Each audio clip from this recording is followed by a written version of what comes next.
Si paling perdana. Kementerian Hak Asasi Manusia atau HAM menurunkan tim untuk mendalami peristiwa pembubaran kegiatan retreat pelajar Kristen di Cidahu, Sukabumi, Jawa Barat oleh sejumlah warga. Menteri HAM Natalius Pigai mengatakan aksi kekerasan terhadap aktivitas keagamaan di Indonesia merupakan bentuk pelanggaran terhadap hak asasi manusia. Informasi tersebut serta informasi faktual dan terkini lainnya akan hadir dalam DNP in the Morning pagi ini.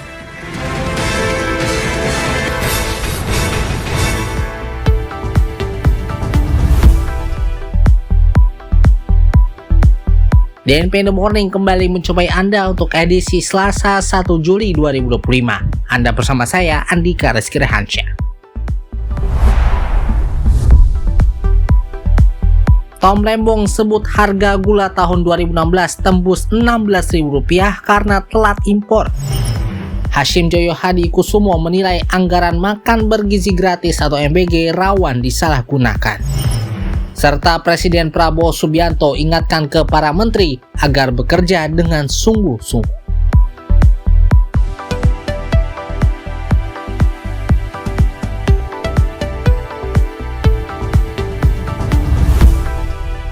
Selamat pagi Indonesia. Lagi dan lagi, Presiden Prabowo Subianto mengingatkan lagi ke seluruh jajaran menteri di kabinetnya agar bekerja dengan sungguh-sungguh mengabdi kepada bangsa dan rakyat Indonesia. Ia meminta agar seluruh jajaran pejabat di kabinet dapat bekerja dengan baik demi kemajuan bangsa. Hal itu ia katakan pada saat peresmian groundbreaking ekosistem industri baterai kendaraan listrik terintegrasi di Karawang, Jawa Barat pada Minggu 29 Juni 2025 lalu. Presiden mengatakan seluruh rakyat Indonesia menuntut agar kabinetnya dapat bekerja dengan optimal. Ia menyebut rakyat Indonesia menaruh harapan besar kepada pemerintah untuk membawa kemajuan bagi Indonesia. Prabowo memastikan bahwa hilirisasi di Indonesia akan terus berjalan di bawah kepemimpinannya. Ini bukan pertama kali bagi Prabowo untuk memberikan peringatan keras kepada jajaran menteri untuk bekerja dengan baik dan bersungguh-sungguh. Prabowo pada masa 6 bulan pemerintahannya telah memberikan peringatan terhadap sejumlah menteri di Kabinet Merah Putih yang dinilai masih bandel dan tidak bekerja dengan benar untuk rakyat. Dalam pidatonya di acara Harlah ke-102 Nahdlatul Ulama pada Rabu 5 Februari lalu, Presiden memberi peringatan akan menindak menteri yang tidak berubah meski sudah berulang kali diberikan peringatan.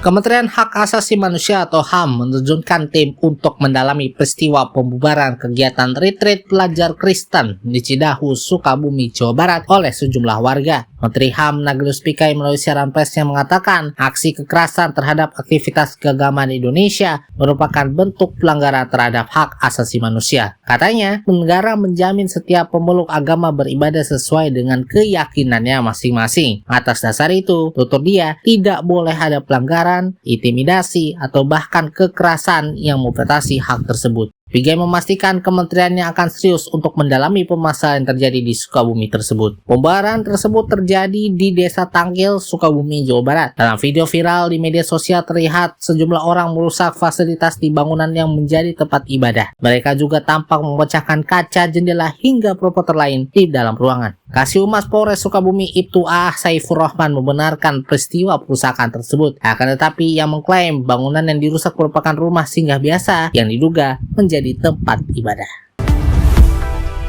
Mantan Menteri Perdagangan atau Mendak Thomas Trikasih Lembong atau Tom Lembong menyebut harga gula pasir di pasaran pada 2016 naik hingga angka Rp13.000 per kilogram karena importasi terlambat. Keterangan ini Tom sampaikan saat diperiksa sebagai saksi mahkota dalam sidang dugaan korupsi importasi gula dengan terdakwa mantan Direktur Pengembangan PT Perusahaan Perdagangan Indonesia atau PPI Charles Sitorus. Pada persidangan itu, anggota Majelis Hakim Pengadilan Tipikor Jakarta Pusat Alfi Setiawan mendalami harga lelang gula produksi dalam negeri yang tertinggi pada awal 2016.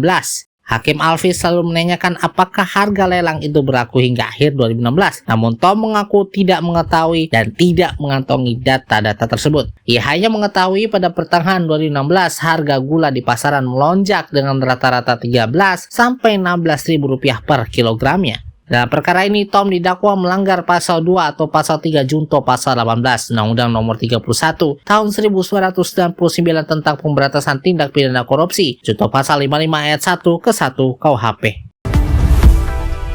Ketua Dewan Penasihat Kamar Dagang dan Industri atau Kadin Indonesia, Hasim Joyo Hadikusumo, meminta pengawasan ketat terhadap program makan bergizi gratis atau MBG. Adik dari Presiden Prabowo Subianto itu menilai anggaran besar dalam program ini rawan disalahgunakan. Pemerintah mengalokasikan 121 triliun rupiah dari anggaran pendapatan dan belanja negara atau APBN 2025 untuk pelaksanaan program tersebut. Belakangan ini muncul kekhawatiran program MBG akan menjadi lahan korupsi. Meski belum terbukti, Hasim mengaku menerima laporan setiap hari. Hasim juga meminta masyarakat untuk tidak ragu untuk melapor jika menemukan indikasi penyelewengan. Sebelumnya, Kepala Badan Gizi Nasional atau BGN Dadan Hindayana menyebut korupsi menjadi kekhawatiran terbesar terkait program MBG ini. Dadan menyatakan tengah menghentikan sistem reimburse serta Mei 2025 lalu yang menganggap skema tersebut membuka celah penyalahgunaan. Sebelumnya mitra MBG diminta untuk menggunakan dana pribadi terlebih dahulu. Penggantian dilakukan 10 hingga 15 hari setelahnya. Dadan menilai sistem ini memberi ruang bagi mitra untuk menentukan harga sendiri dan mengatur pembeliannya. Di sistem baru, kegiatan hanya bisa dimulai setelah dana masuk ke virtual account. Dana untuk 10 hari kegiatan dikirim langsung oleh Kantor Pelayanan Perbendaharaan Negara atau KPPN. Kita berbalik ke dunia internasional. Mantan Perdana Menteri Israel Naftali Bennett secara terbuka menyerukan agar Benjamin Netanyahu mengundurkan diri dari jabatannya. Dalam sebuah wawancara televisi di Channel 12 yang ditayangkan pada Sabtu 28 Juni 2025 lalu, Bennett menyebut Netanyahu telah terlalu lama berkuasa dan menjadi sumber perpecahan dalam masyarakat. Di pernyataan keras itu menambah tekanan politik terhadap Netanyahu yang menghadapi kritik luas atas kepemimpinannya selama Perang Gaza sejak Oktober 2023. Meski masih memiliki basis pendukung yang kuat, Netanyahu juga menuai gelombang protes dari warga yang menuntut pengunduran dirinya.